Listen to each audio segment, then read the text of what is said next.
चूनिया में मुख्तलिफ जमातों के उम्मीदवारों ने कागजात नामजदगी हासिल कर लिए हैं। हल्का NA 133, PP 179, PP 178 से मुख्तलिफ सियासी जमातों के नुमाइंदगान ने कागजात नामजदगी हासिल किए हैं। मज़ीद तफसीलात बोल न्यूज़ के नुमाइंदे अली रजा से। जी अली।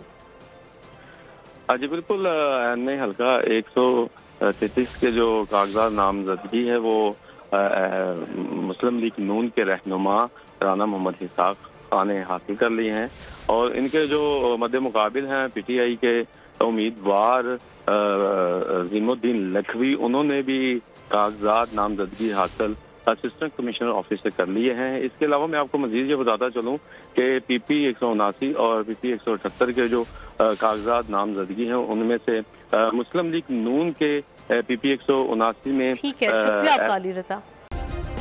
सब्सक्राइब करें और बेल दबाएं ताकि कोई खबर रह न जाए।